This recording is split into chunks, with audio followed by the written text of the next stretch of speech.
Oke, bismillahirrahmanirrahim. Assalamualaikum warahmatullahi wabarakatuh. Perkenalkan, nama saya Naufal Akbar Gifari. Saya mahasiswa PPKN kelas B di PPG Prajabatan UMS tahun 2023. Di sini saya akan memaparkan hasil pemikiran dan juga konsep dan juga pelaksanaan dari perubahan atau change project tentang pendidikan yang berpihak pada peserta didik dan memerdekakan peserta didik pada pendidikan di abad ke-21. Nah, di sini saya mengusung judul yaitu analisis kritis tentang implementasi Undang-Undang Dasar 1945 di negara Indonesia yang saya integrasikan di dalam sekolah PPL yaitu di SMA Al-Islam 1 Surakarta khususnya di kelas 11-2. Oke, untuk yang pertama ini ada tentang proyeknya. Saya mengusung judul analisis kritis implementasi UUD 1945 di negara Indonesia. Alasan proyek ini dilakukan adalah karena berdasarkan hasil observasi dalam pembelajaran di kelas, peserta didik masih minim dalam kemampuan berpikir kritis atas persoalan yang telah diberikan oleh guru. Selanjutnya, peserta didik juga memiliki modalitas belajar yang tinggi dan juga baik dalam kegiatan pembelajaran. Ini dibuktikan dengan banyaknya perangkat penunjang yang dimiliki oleh peserta didik seperti penggunaan tablet dan juga penggunaan laptop dalam pembelajaran.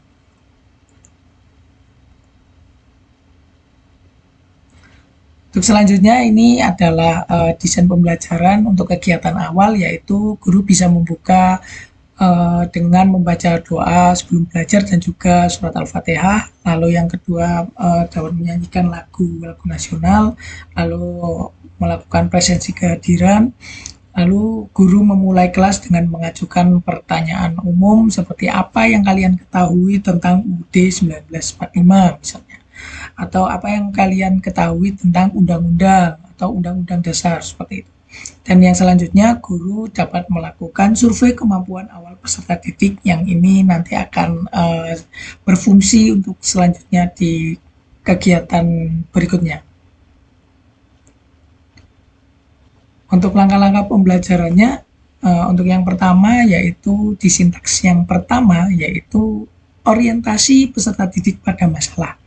Nah, pada sintaks yang pertama ini, kelompok akan mengamati dan memahami masalah yang akan diberikan dan disampaikan oleh guru maupun peserta didik yang diperoleh dari hasil bahan bacaan yang disyaratkan.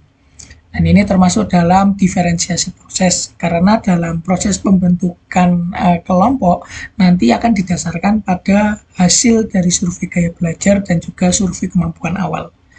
Untuk pembagian kelompoknya ada 3. Yang pertama yaitu peserta didik dengan perlu bimbingan akan dihadapkan dengan masalah yang ringan. Yang kedua, peserta didik dengan cukup mahir akan dihadapi oleh masalah yang sedang. Dan yang ketiga, peserta didik dengan mahir akan dihadapi oleh masalah yang lebih rumit.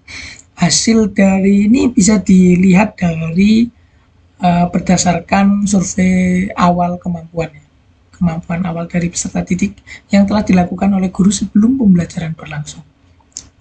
Yang selanjutnya ada sintaks yang kedua yaitu mengorganisasikan peserta didik untuk belajar. Nah, di sini baru peserta didik berdiskusi berdasarkan kelompoknya masing-masing, menyampaikan tugas dan juga menelusuri data, bahan-bahan, sumber, dan juga alat yang diperlukan untuk menyelesaikan masalah. Ini bisa dikategorikan sebagai diferensiasi lingkungan belajar, karena di sini peserta didik sudah disetting oleh guru untuk mendapatkan lingkungan belajar yang setara, yang diharapkan nanti bisa meningkatkan kemampuan dalam didik seperti itu. Sintaks yang ketiga yaitu membimbing penyelidikan individu maupun kelompok. Ya, peserta didik melakukan penyelidikan itu dengan mencari sumber, data, dan juga referensi untuk bahan diskusi dalam kelompok. Nah, Di sini juga ada 3 pemetaan lagi. Yang pertama yaitu peserta didik dengan perlu bimbingan akan diberikan pendampingan yang intensif. Dan yang kedua, peserta didik yang cukup mahir akan diberikan pendampingan dengan sedang oleh guru. Dan yang ketiga, peserta didik dengan mahir akan diberikan pendampingan yang jarang oleh guru. Peserta didik dapat membangun argumentasi dari kasus yang telah diberikan dan dituangkan berdasarkan data-data dan sumber-sumber yang telah mereka miliki dan sudah mereka cari berdasarkan kelompoknya masing-masing. Sintak yang keempat yaitu mengembangkan dan menyajikan hasil karya. Nah, kelompok yang tadi telah melakukan diskusi akan menghasilkan solusi pemecahan masalah dan juga pembahasan yang nantinya hasilnya akan dipresentasikan dan disajikan dalam bentuk karya sesuai dengan kelompoknya masing-masing, sesuai dengan pemetaan gaya belajar itu tadi. Kalau yang visual mungkin bisa menggunakan PowerPoint, bisa membuat infografik, bisa membuat peta konsep, dan yang kedua mungkin dari yang audio bisa membuat podcast, terus bisa membuat bercerita, lalu yang ketiga ada kinestetik, bisa membuat sosiodrama, bisa membuat reka adegan, atau bisa membuat short movie seperti itu. Nah, di sini ditunjukkan lagi yaitu terkait diferensiasi konten, di mana setiap kelompok dan setiap peserta didik memiliki konten yang berbeda-beda, tetapi untuk inti materinya tetap sama.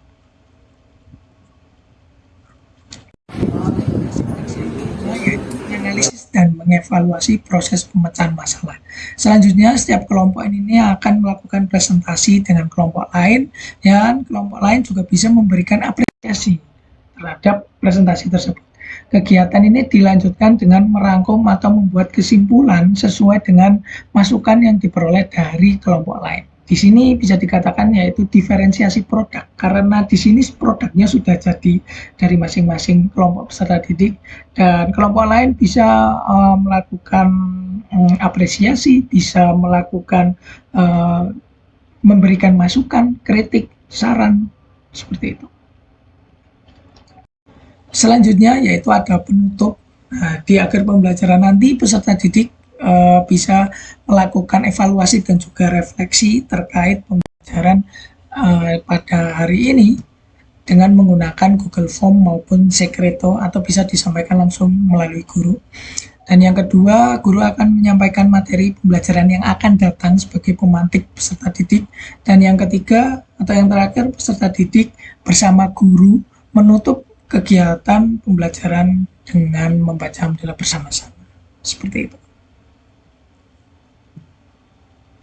Untuk yang selanjutnya, saya akan menjelaskan tentang hambatan dan juga tantangan dari pelaksanaan pembelajaran Change Project ini. Untuk yang pertama di hambatan, untuk hambatan yang pertama yaitu terkait keterbatasan waktu dalam pelaksanaan pembelajaran. Ya, di sana hanya 2 kali 40 menit, yang mungkin itu masih terpotong jam yang lain-lain. Ini merupakan hambatan bagi kami. Yang kedua yaitu pengondisian peserta didik yang masih terlampau lama, karena setelah istirahat peserta didik masih harus butuh pengondisian. Dan yang ketiga, perbedaan jenis device yang digunakan oleh peserta didik, karena pembelajaran ini memiliki fokus kepada peningkatan dalam kemampuan berpikir kritis dan juga bagaimana mereka bisa integrasi untuk mengaplikasikan teknologi dalam belajar. Dan selanjutnya ada tantangan. Untuk tantangan yang pertama adalah persiapan untuk membuat platform dan media ajar, itu cukup menguras waktu yang lama bagi seorang guru. Yang kedua yaitu mengeksplorasi guru untuk mencoba atau mempelajari hal-hal baru, terutama dalam bidang teknologi yang berfungsi untuk menunjang kegiatan pembelajaran. Dan yang ketiga, selain mengajarkan materi, guru juga bisa mengajarkan langkah-langkah media pembelajaran. Nah, untuk mengajarkan materi kepada peserta didik ini enggak hanya materi saja, tapi bagaimana langkah-langkah penggunaan platform tersebut. Jadi ini menjadi tantangan tersendiri apabila mungkin dalam pelaksanaannya terdapat masalah-masalah teknis. Ini bisa belajar bagi seorang guru untuk bisa meningkatkan mereka dalam penggunaan platform tersebut. Selanjutnya ada kesimpulan.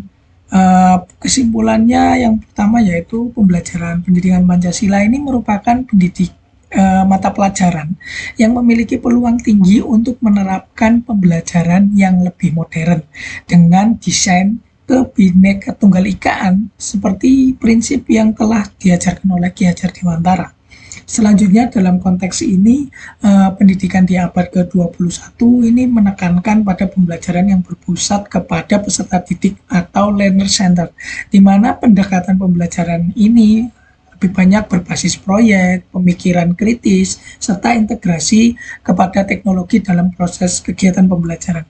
Nah, peserta didik di abad ke-21 ini juga diharapkan dapat menjadi individu yang lebih adaptif, inovatif, dan juga memiliki kemampuan untuk bersaing dan juga terus belajar sepanjang hayatnya.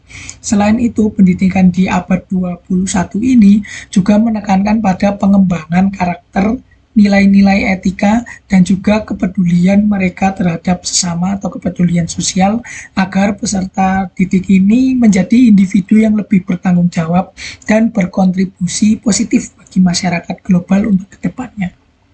Mungkin sekian dari saya, ada kurang lebihnya mohon maaf. Terima kasih. Wassalamualaikum warahmatullahi wabarakatuh.